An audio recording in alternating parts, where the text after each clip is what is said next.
E é sexta-feira aqui no programa Vida em Foco. Como você está? Como tem sido aí o seu dia, a sua semana?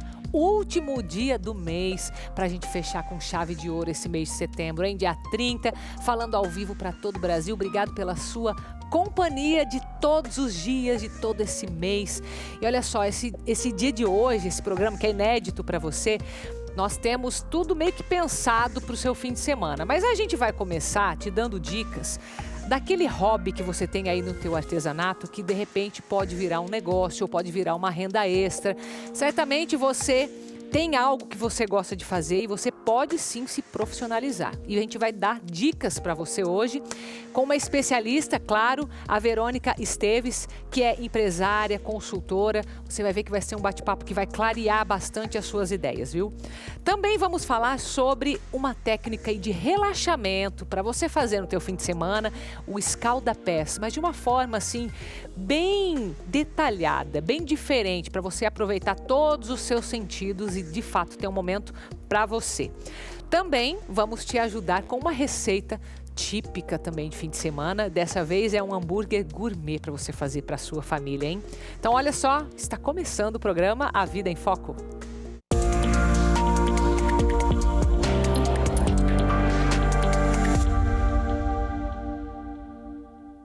Se você tem algo aí que você faz, né, um serviço, principalmente um artesanato, que é o foco da nossa conversa agora.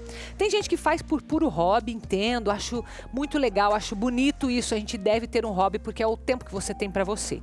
Mas tem pessoas que ao mesmo tempo precisam do quê? De uma renda extra ou têm a vontade de empreender, de saber como que é, ter essa experiência. E hoje você vai poder tirar algumas dicas para você experimentar na prática. Então a gente vai conversar com a Verônica Esteves. Ela é consultora, ela é empresária, ela é mentora de artesãos vinculados ao Instituto Municipal de Turismo, através do Liceu de Ofícios Criativos aqui de Curitiba. Muito bem-vinda, viu? Tudo bem? Tudo bom, Carol? Graças a Deus. Vamos falar de um tema que o pessoal gosta bastante, né? E eu quero pegar com você as dicas mesmo, assim, num geral, né? Para quem quer começar, para quem quer transformar esse gosto pessoal num negócio. Então, primeiramente, o que é esse artesão, né, amador ou não, hoje, precisa ter em mente se ele quiser, de fato, dar um passo no profissionalismo? Carol, assim, a primeira coisa que a gente tem que pensar quando a gente vai evoluir com o negócio, seja ele artesanato ou qualquer outro negócio que for, que tem que ter uma mentalidade de empresário, tá, né? Então, o artesanato é um trabalho que é feito muito pelo conhecimento manual daquela pessoa, muitas vezes, assim como você comentou, pelo gosto, pela paixão de fazer algo manualmente, sim, né? Mas que muitas vezes essa pessoa entende que pode ser uma renda complementar num primeiro momento, mas que chega uma hora que o complementar tem potencial de virar um negócio. Sim, sim. E aí é nesse momento que essa pessoa tem que mudar a cabeça e entender que para ela fazer disso um negócio, precisa ter uma mentalidade de empresário e começar a se desenvolver com uma cabeça de negócio. Como eu vou transformar algo que com certeza pode ser muito rentável em algo que não só complemente minha renda, mas que pode ser a minha grande, né, potência aí de crescimento de renda da minha família, Tá. né, da minha vida, enfim. Então, nesse raciocínio que você colocou, na tua experiência e no momento atual, você diria que é possível fazer um negócio sólido, ganhar dinheiro com artesanato? Primeira pergunta. Com certeza, super, super ok, porque assim, o que a gente tem que pensar? Cada vez mais, e até pensando um pouquinho, né, nesse mundo que a gente está tão digital, tudo digitalizado, Sim. o quanto analógico, que é um pouco desse manual, está sendo valorizado, porque as pessoas precisam também espairecer um pouco a cabeça, precisam fazer coisas para relaxar um pouco, e o trabalho manual contribui muito com isso, né? Sim. Então, cada vez mais, o manual faz com que as pessoas comecem a valorizar o tempo dedicado para aquele trabalho e começa também a ver um olhar da personalização, da customização que o trabalho manual tem. E isso se valoriza, obviamente, e se torna, assim, negócios produtivos e consolidados, com certeza. Até porque você mencionou a questão do digital, né, e da tecnologia em si. E eu vejo, às vezes, numa onda contrária, mas que vejo até como algo valioso mesmo, né? Como um diferencial. Algumas empresas que oferecem justamente esse manual como o algo a mais. Então, eles usam isso até como parte do marketing. Ó, aqui, tem até uma empresa aqui em Curitiba que eles fazem pijamas sob encomenda. Por quê? Porque eles já têm aquela ideia de não temos estoque, não queremos encher o mundo com muito estoque, né? Então, bem sustentável. E todos os nossos pijamas são feitos manualmente, né, por costureiras que amam costurar e tal, e você faz a sua encomenda, você espera por esse pijama, e você paga caro por esse pijama, quer dizer, é um conceito que se cria, né? E eu trago principalmente, né, essa primeira pergunta, porque quem está em casa, às vezes, não sabe o valor que tem num serviço manual, num artesanato, né? E daí, por isso, talvez não dá o próximo passo. Então, agora que você já clareou isso pra gente, então vamos um pouco para a parte mais técnica do negócio mesmo, né? Acho que seria principalmente com relação ao preço, né? Como que a pessoa vai colocar um preço em algo, ela vai ter que comparar com o mercado, ela consegue ter um diferencial no produto dela, o que ela precisa considerar? Então, a primeira coisa que tem que ser pensada quando se fala de trabalho manual é o tempo que se leva para construir aquele produto. Tá. Então, a primeira dica que eu sempre dou quando eu pego um artesão para a gente começar a pensar nesse olhar da profissionalização do trabalho dele, é que ele primeiro precisa entender assim, aquilo que ele faz, seja uma bolsa, um quadro, uma cerâmica, não importa. Ele precisa entender primeiramente assim, tudo que ele precisa de recursos para fazer aquele trabalho, que é os seus custos fixos, por exemplo, para uma produção, e o trabalho que ele leva em tempo mesmo. Quanto tempo, quantas horas se leva para fazer um trabalho manual e como isso é possível ser transformado numa viabilidade mínima que a gente chama de escalável.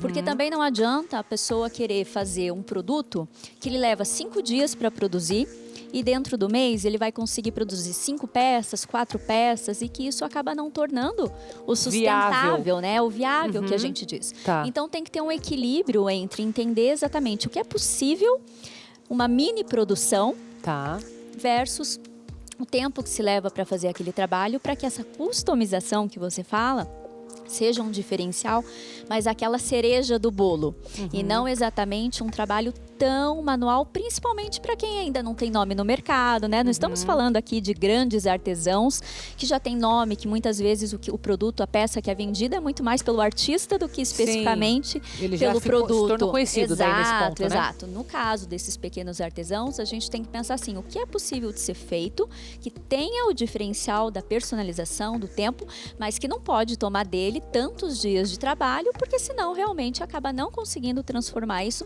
em algo viavelmente possível de trazer uma renda razoável aí, né? Entendi. Tá, então ele vai ter que considerar alguns aspectos para formar esse preço, né? Outra dúvida que o pessoal tem bastante, né? Qual que é a vantagem competitiva mesmo de se comprar algo que é artesanal versus vou chamar aqui de tradicional, um industrial mesmo, né?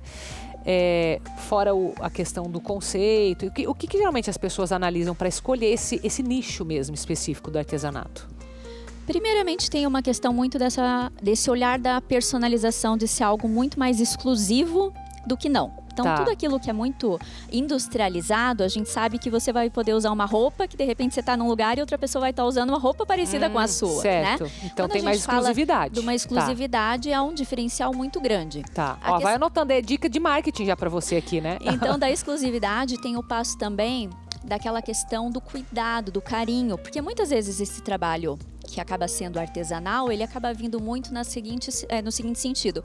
Você faz para mim isso com o nome da pessoa. Então, assim, eu trabalho com papelaria então também. Personaliza. A personalização do nome, das cores, do conceito, da estampa. Então, tudo isso traz o que é uma propriedade desse diferencial, que é uma peça muito mais desenhada e construída para o cliente, para as necessidades, para as oportunidades que o cliente vê, do que especificamente na industrialização, que você vai escolher mais do mesmo. Não quer dizer que não tem o seu diferencial, mas aqui no trabalho do artesanato a gente consegue fazer algo muito mais personalizado e por isso que os valores normalmente são mais altos do que o da indústria tradicional, porque tem todo esse cuidado, esse trabalho que você perde um tempo ali fazendo uma caracterização com nome, um bordado, um desenho, uma estampa exclusiva. Então, hoje, dentro desse grupo de artesãos, estampas exclusivas, que a pessoa desenha ali para aquela empresa que contratou, para aquele cliente que contratou, algo muito personalizado. Eu ia te perguntar, quando você começou a citar um pouco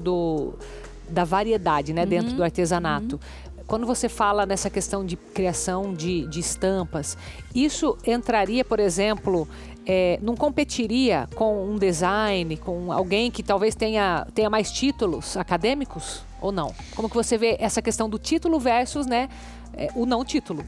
O que é legal é que a gente está trazendo também muito um conceito que se coloca hoje no mercado, que é voltar um pouco às raízes, um pouco daquele trabalho do bairro, de valorizar a cidade. Sim. Então, todo mundo acaba tendo espaço. Então, quando a gente vai numa feira, por exemplo, aqui em Curitiba, no Largo da Ordem, são pessoas que estão ali, são feirantes que têm ali anos de mercado em Curitiba, trazendo o conceito da cidade, trazendo produtos que valorizam a cidade. Então tem um espaço para todo mundo. Como a gente falou no início, obviamente que o nome de um designer, de um artista, claro que vai ter, né, o seu contexto aí por trás de tudo. Mas o valor daquela pessoa, muitas vezes empresas familiares, são pessoas que estão anos, já passou de pai para mãe, para filhos, que constroem esse legado do artesanato. E isso é muito legal, porque se valorizar tudo isso é algo que nunca vai acabar. E a arte é tudo, né? A arte é cultura, tem muita coisa por trás de tudo isso. Tem muita coisa. Exatamente. Eu acho que tem que primeiro começar mesmo a pessoa que faz o artesanato valorizar esse próprio trabalho, né? Aí o resto se corre atrás também, né? Muito boa a nossa conversa, viu, Verônica? Você tá lá no Instagram, tá aparecendo aí para você o contato, o Liceu de Ofícios Criativos. Muito obrigada, viu, pela tua presença. Eu que agradeço. Espero que muitos artesãos ou pessoas que tenham interesse aí para o mundo do artesanato se inspirem um pouquinho e comecem a empreender. Que a gente precisa de muito empreendedor aí nesse país. Eu também acho. Né? Apoio essa ideia aí. Então vamos junto crescer. Obrigada, viu? E agora que a gente já conversou sobre aquilo que você gosta de fazer, eu quero que você se programe e venha comigo um pouquinho para o futuro. Nós vamos agora. Estamos no último dia de setembro. Quero que você vá lá para o comecinho de dezembro, do dia 3 ao dia 10. Imagina, dia 3 é uma segunda-feira. Imagina que você vai já estar pronto aqui em Curitiba, pronto para sair do ônibus que nós iremos nessa viagem. Você vai junto comigo, a gente vai entrar no ônibus, noite a bordo. Chegamos lá no interior de São Paulo, lá perto da cidade de Guaratinguetá. Já escutou o nome dessa cidade? Eu fui lá na minha infância, viu? Você vai passear lá por vários locais, tá? Várias igrejas, né? Então, você vai trabalhar a sua fé, a sua espiritualidade, vai conhecer um pouco mais da história desses santos que nós vamos visitar. Por exemplo, Frei Galvão é um deles. Vamos fazer o rosário, na Rota do Rosário. Consegue se imaginar nesse local? Um local que nós temos aqui específico para isso. Depois você conhecendo mais sobre as pílulas de Frei Galvão, o local onde ele foi batizado. Então, uma viagem pensada em todos os detalhes. Aí, claro, a gente vai ter aqueles momentos que você vai parar para comer, para descansar, para dar risada. Eu vou estar o tempo todo com você para trabalhar essa espiritualidade, para você descansar desse ano. Uma viagem assim, ó, que vai marcar o teu ano de 2022. Então, que tal você agora pegar mais informações para você se planejar e vir junto comigo nessa viagem que vai valer a pena. O grupo já está sendo formado, então não deixa para a última hora, tá? O telefone tá aí, 419-9965-0377, é o telefone da Libermundo, que está cuidando de cada detalhe dessa viagem que você vai fazer junto comigo. 419-9965-0377. Aproveita e mandar uma mensagem para eles, um WhatsApp, a gente vai para um intervalo rápido e na volta eu vou te ensinar a fazer um escalda-pés daqueles. Você vai dar aquela relaxada no fim de semana. Eu volto já.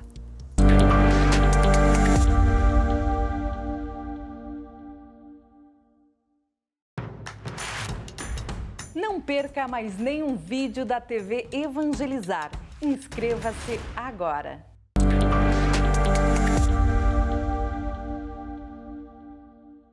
E já estamos de volta com o programa Vida em Foco. É sexta-feira, é o último dia do mês. Talvez você esteja um pouco estressada, estressado. Ó, essa receita, vou chamar de receita aqui, porque é um escalda-pés, né? Não deixa de ser, você vai ter que fazer uma misturinha, você vai ter que aprender a fazer.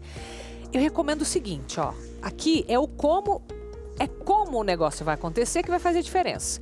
A gente está indo para o fim de semana. O que você vai fazer?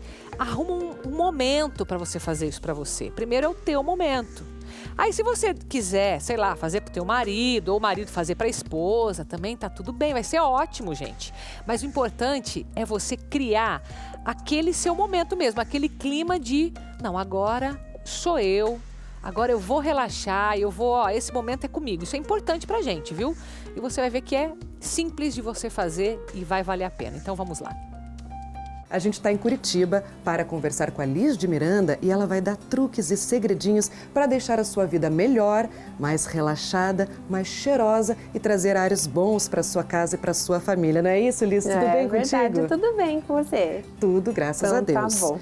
Liz, hoje escalda-pés. Escalda-pés. Vocês não sentem cheiro em casa, viu? Porque tá muito cheiroso aqui, eu garanto que você vai gostar. Liz, o que a gente vai precisar no dia de hoje? Então, na verdade, assim, a gente precisa primeiro de tudo uma bacia, né? Os materiais, assim, básicos que a gente precisa para trabalhar.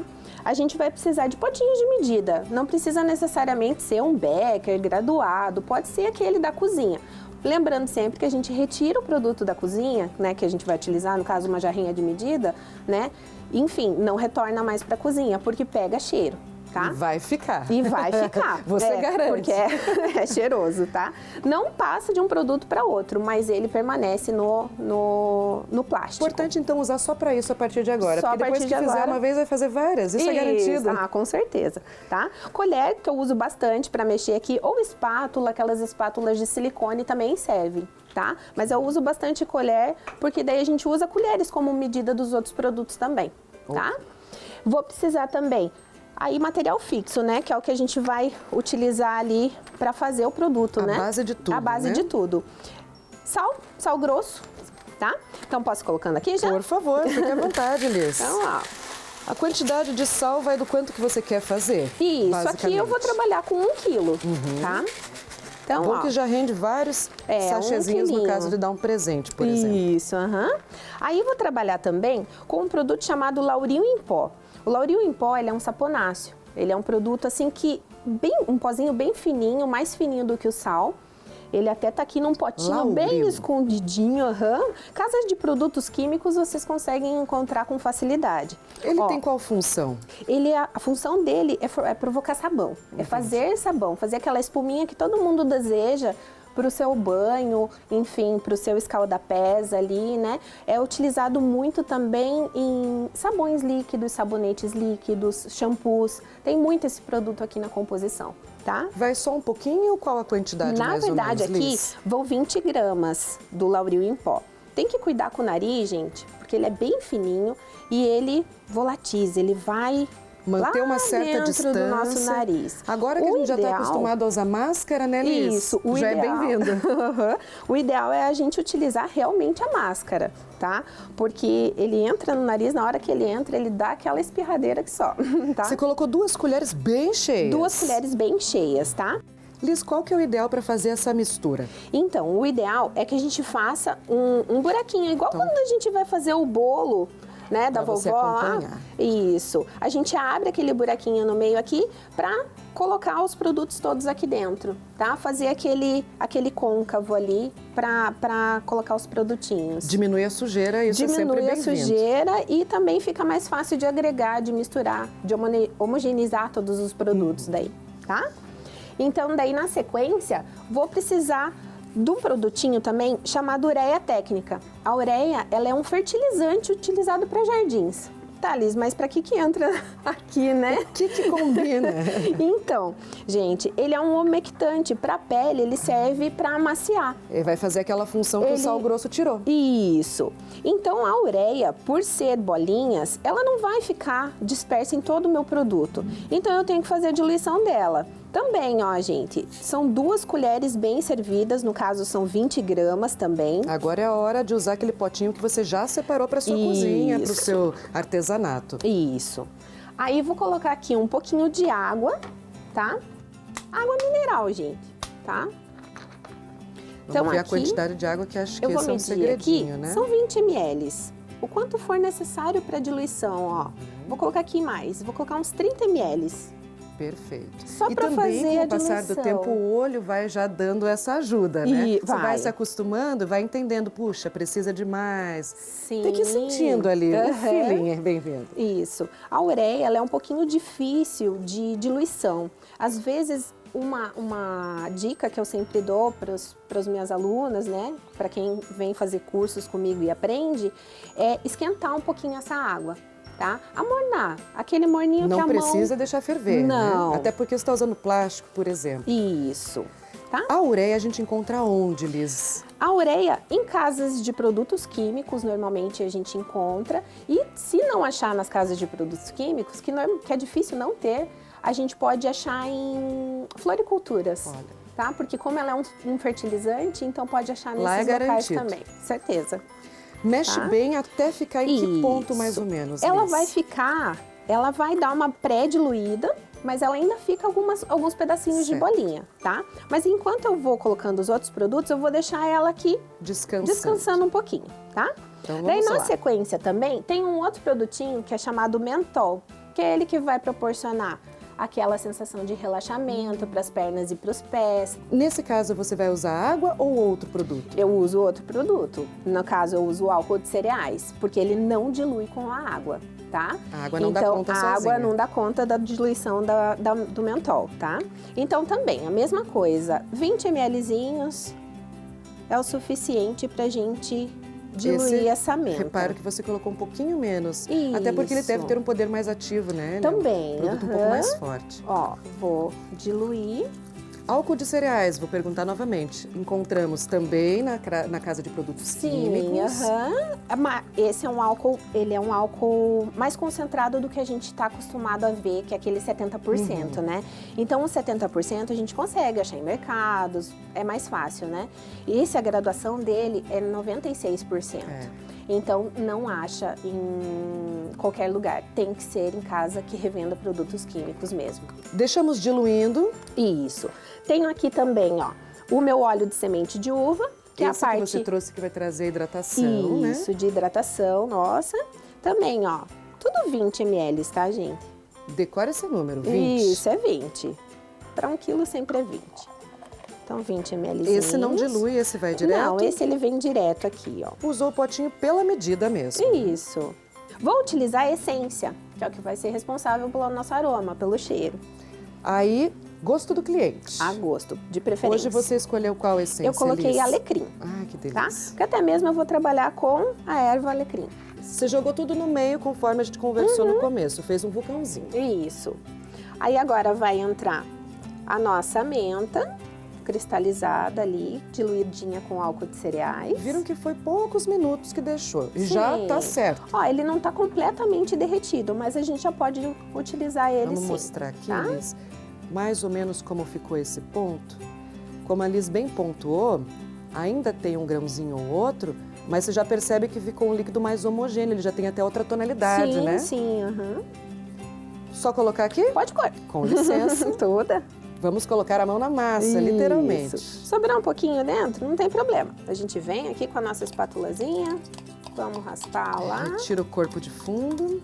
Estamos chegando nos finalmente, né, Liz? Sim, aham. Quais os últimos passos para a gente chegar no resultado final? No caso aqui, entra o corante e as ervas, que é o que a gente vai precisar, tá? Então, assim, corante alimentício, aqueles utilizados para bolo, ou corante cosmético também, tá? Aqui, gente, é a gosto, tá? Aqui, Você quer que fique mais escuro, mais suave? claro, você que escolhe, tá? E a erva que eu vou utilizar aqui, no caso, o alecrim. Desidratada ali. Ó, vou colocar um pouquinho de camomila, eu ia fazer só de alecrim, mas vou Vamos inovar misturar. aqui. Vamos aproveitar. Ó, a camomila desidratada. É bom que você coloca 2 colheres bem servidas, afinal é a cheias. erva que tem o poder ativo de dar esse Sim. relaxamento. Né? Aham. Ó, e a lavanda? Ai, eu adoro lavanda. Só de abrir já vem. Aham, o cheiro dela é maravilhoso. Ó, vou colocar uma colherinha de lavanda, porque foi bastante erva ali. Agora é o trabalho braçal. Agora sim, agora a mexe, gente vai mexe, mexe, mexe. mexer. Até mesmo pra encorpar todos os produtos, né? Pra gente misturar bem. Só colocar aquela água mais quentinha, né? Pegar um chazinho para acompanhar e desfrutar do momento. Confortavelmente Isso. e aproveita o momento. Lembrando que é um ótimo presente, você embala como preferir, Sim. pode presentear. E olha só, vamos mostrar o resultado. Olha a cor, que maravilha. Deixa eu segurar a colher para vocês verem melhor. E o cheiro tá delicioso, gente. Liz, muito obrigada, viu? De nada, que isso. Em breve, conversaremos mais, com certeza, com outras novidades. Ok. Então, até breve. Muito obrigada pela sua companhia. Um beijo. Tchau, tchau.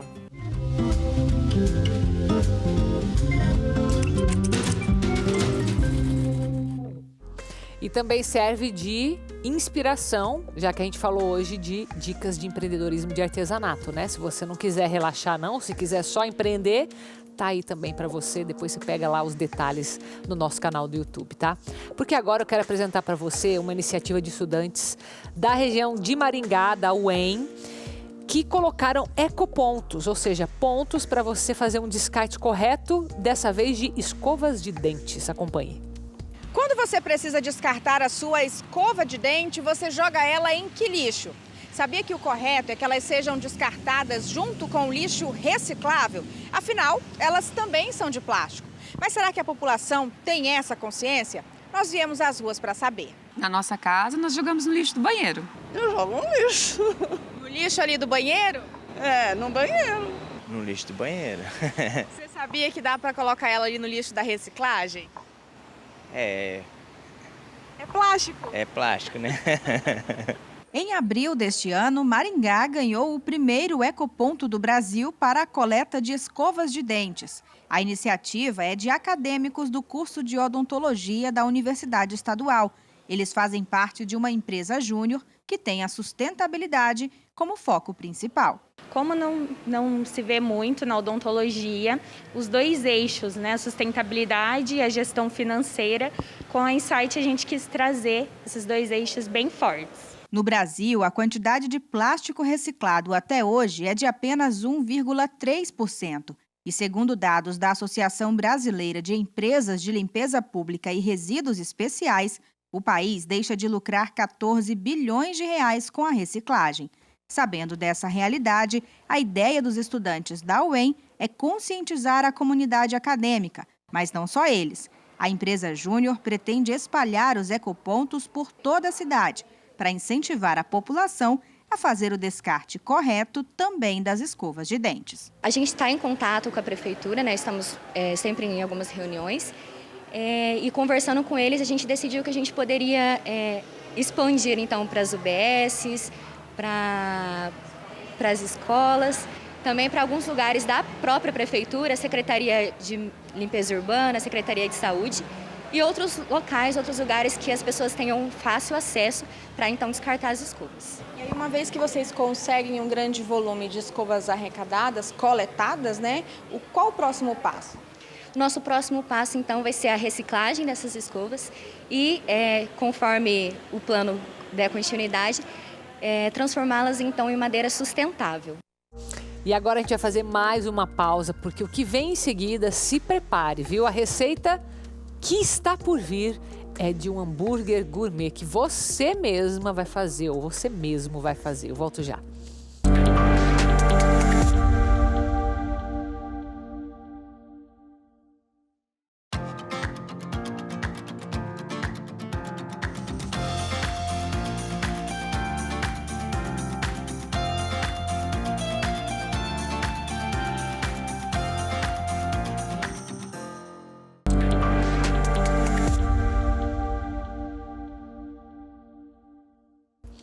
E já estamos de volta com o programa A Vida em Foco desta sexta-feira. Quero aproveitar para passar a programação que nós teremos amanhã, sábado, na TV Evangelizar. Primeiramente, um documentário muito especial que conta a história da vida de Santa Teresinha do Menino Jesus. Um documentário muito bem feito que você vai poder acompanhar em 2 horários, tá? Primeiro, à 1h30 da tarde. e depois mais à noite, às 8h30 da noite. Então você escolhe o melhor horário para você e se programe. Mas além disso, terá o encontro de campistas que acontecerá em Arapongas e você também vai poder acompanhar aqui pela TV Evangelizar a partir das 7 horas da noite. Então essas duas programações é para deixar o seu sábado ainda melhor, tá? E ainda melhor eu falo porque você vai dar o seu toque a partir dessa receita. Vamos para o nosso hambúrguer artesanal? Vamos lá, gourmet, hein?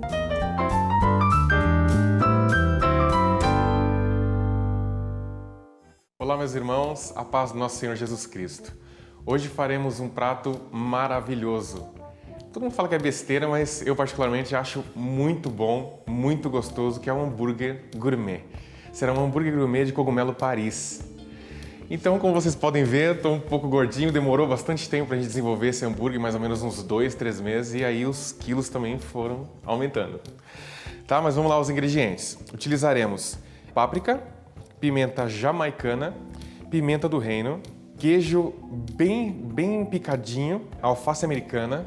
Utilizaremos a carne moída, o cogumelo Paris, a cebola bem picadinha, a gente não quer que a cebola fique aparecendo também, salsinha. Utilizaremos a manteiga, a cebola roxa, sal, ovo para o molho, 2 tomates cereja, os pães de hambúrguer, o óleo, utilizaremos queijo brie, mel e mostarda. Então, primeiramente, nós faremos o molho. Eu vou deixar o ovo bater um pouquinho antes de fazer as composições. Por quê? Porque senão o nosso molho vai ficar com aquele cheiro de ovo e isso não é legal. Batido o ovo, agora é um item bem importante, que é o óleo.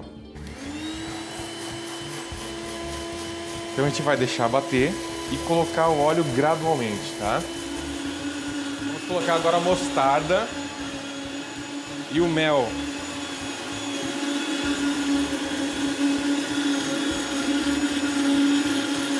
Colocar agora o leite.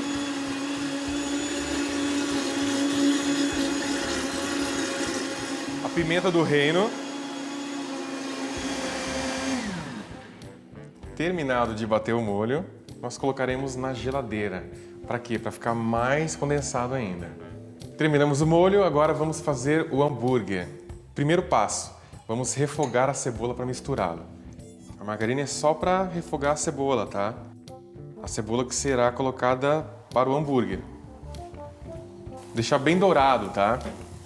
Refogada a cebola, nós agora vamos fazer a mistura. Colocar toda a carne moída de alcatra, que é 1 quilo. E agora retirar a cebola refogada. Como a carne está um pouco fria, a gente joga a cebola com essa manteiga aqui na carne. O queijo picadinho. Todo o queijo picado, aproximadamente 150 gramas. E a salsinha. E agora a gente vai misturar. Só que antes de misturar, a gente coloca um pouquinho de pimenta, que é para já ir pegando o gosto. Um pouquinho de páprica. E o sal. E só misturar. Tem que misturar bastante até aderir bem os componentes, tá? Ela tendo gordura, ela já vai ganhar mais aderência. Colocou sal, colocou pimenta e colocou a páprica a gosto, a gente pode começar a fazer os hambúrgueres. E aí a gente faz uma bolinha e amassa um pouquinho ele.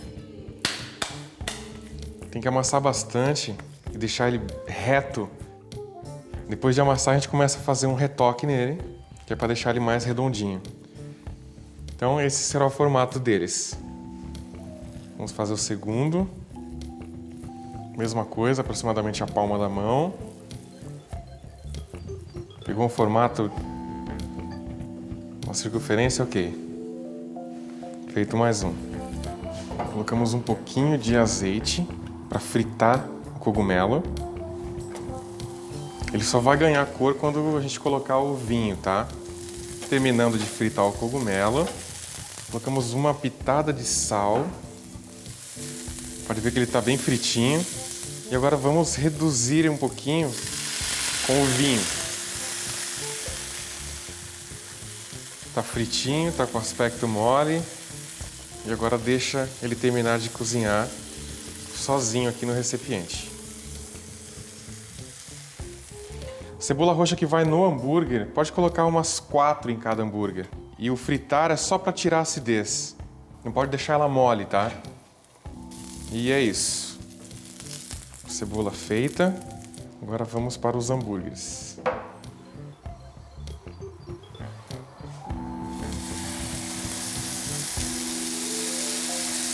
Deixar o fogo baixo.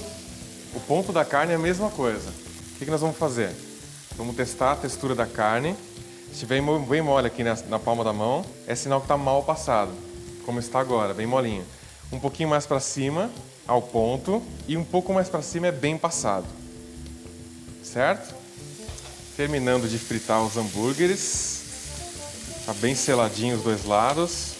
Vamos colocar agora o queijo brie. Colocar por cima deles.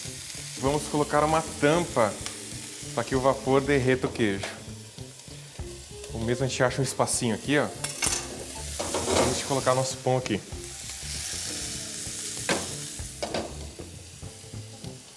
Então vamos retirar agora o pão. Deixar um pouquinho mais a carne.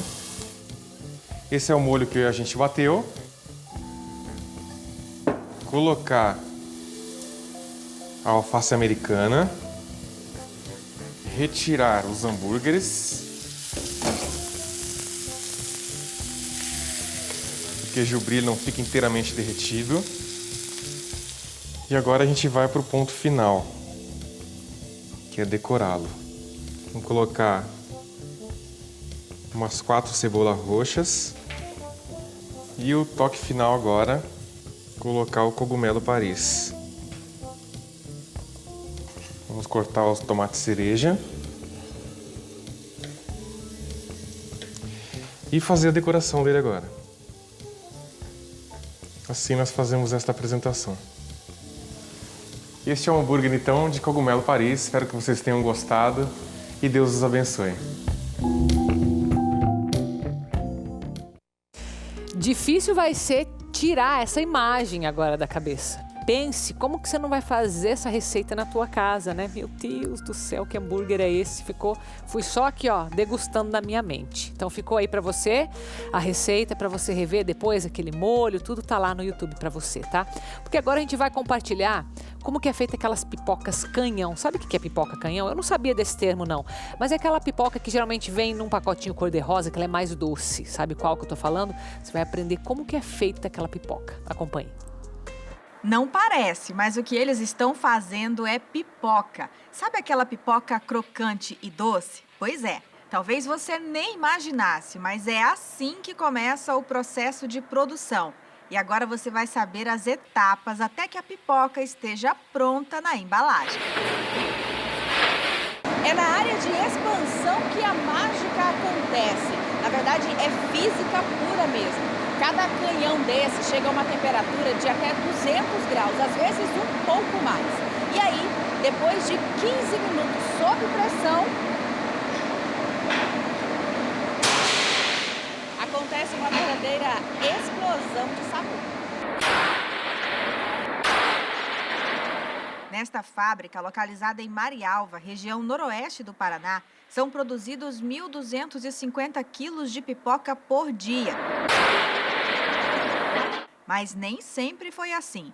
No início dos trabalhos, a fábrica tinha capacidade de produzir apenas 50 quilos por mês. A indústria começou numa garagem. Eram apenas 2 canhões de 2,5 kg. Hoje são 8 canhões de 5 quilos cada um. E o crescimento houve. Após a pandemia, lógico, a nossa empresa sofreu bastante. Nós estamos retomando o mercado. Mas hoje o nosso nome é reconhecido e graças a Deus está indo muito bem. Nós estamos muito felizes. Voltando ao processo, depois de ganharem forma, as pipocas descem para essa esteira, onde acontece a classificação. Nessa etapa, elas são separadas e as que não atingem o tamanho ideal são descartadas. E é aqui, nessas drajadeiras, que acontece a torragem.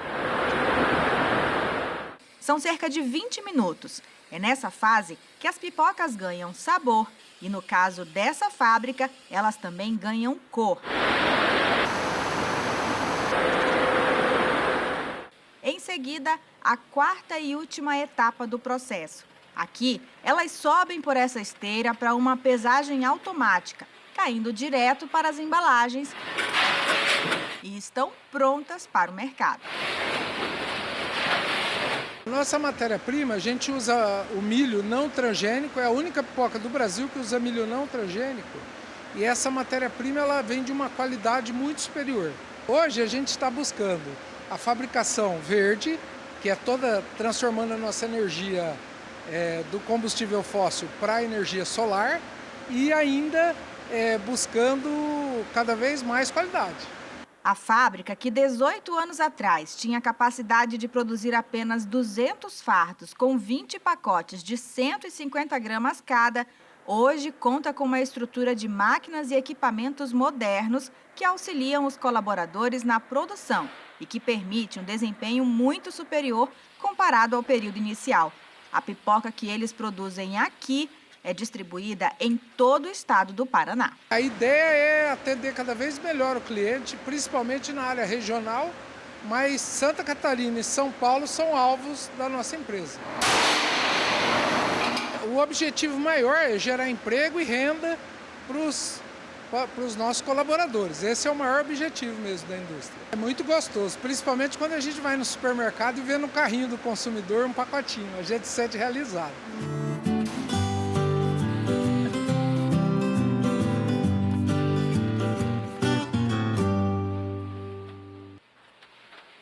E depois dessa pipoca aí de canhão, você vai aprender o que é a numismática, que é nada mais do que a coleção de moedas e notas. Para alguns é coleção, para outros é negócio, para outros é hobby, para alguns até vício, né? Então vamos aprender um pouco mais sobre isso. O que aos 7 anos de idade era uma brincadeira de criança, se tornou um hobby para a vida toda. Anderson é numismata. De acordo com o dicionário, pessoa que se dedica ao conhecimento e coleção de moedas.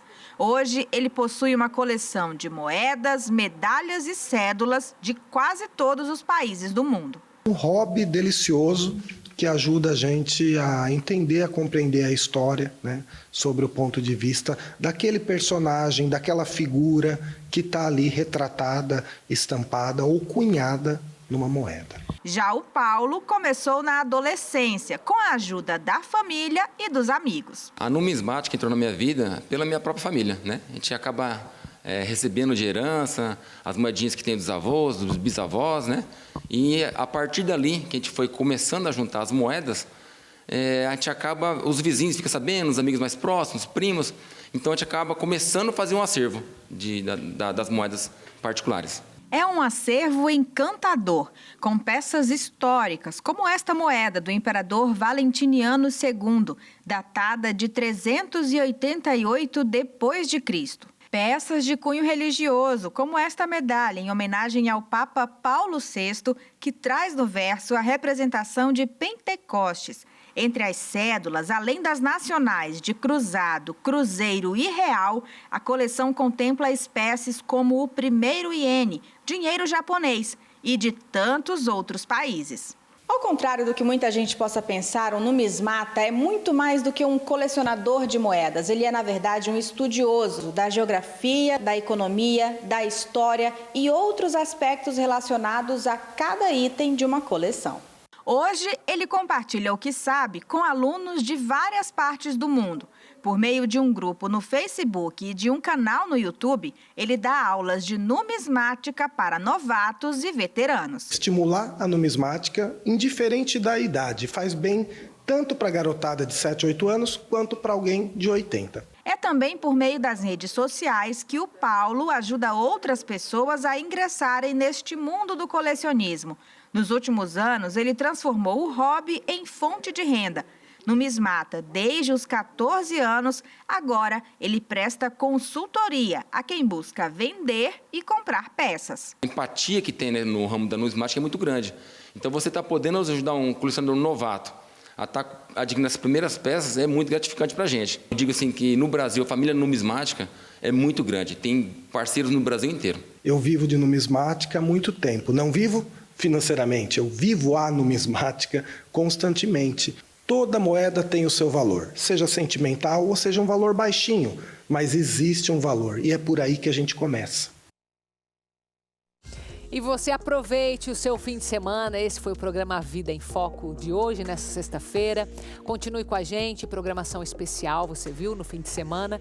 E na segunda-feira eu volto com você ao vivo, às 3h30 da tarde, para todo o Brasil. Vamos falar sobre hábitos para te ajudar na tua espiritualidade, tá? Então vem comigo, fique com Deus e de bom descanso.